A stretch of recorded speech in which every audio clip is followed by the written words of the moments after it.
Hello, this is John Rankin with the TEI International, TEII.org. This is vignette number 10 of 41 on the life of Muhammad as sourced in Ibn Itzhak. And these vignettes are available at johnrankinyoutube.org. Muhammad's one-way treaty with the Jews in Medina.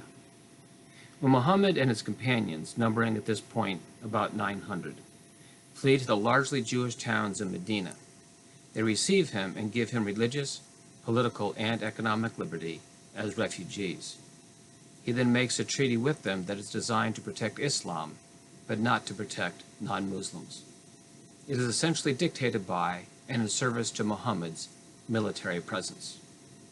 There are 11 factors that sum up this treaty. 1. Muhammad is the one who writes the treaty, no input from others. 2.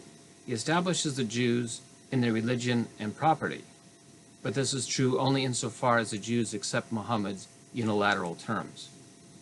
3.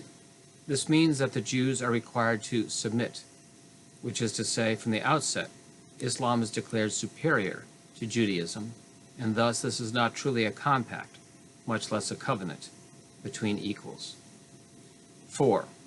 There are reciprocal obligations, but they are not defined reciprocally. 5.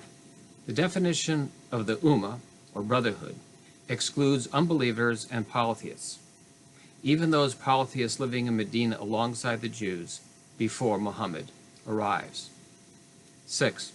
Muhammad defines who is included and who is excluded from this Ummah, with Jews listed both as believers in obligation, but separately as Jews, able to obey the treaty, but not to be fully included as equals.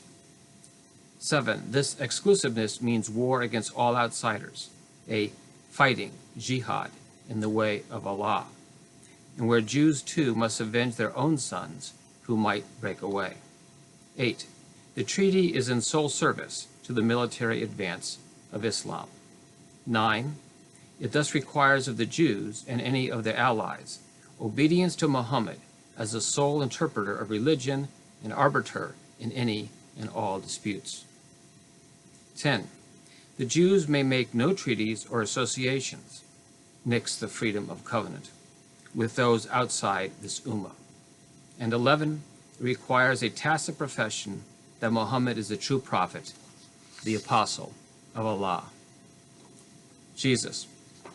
As a mediator of the new covenant, Jesus never gives one-way dicta, but fulfills all covenantal law back to creation, where he lives the laws he expects of others.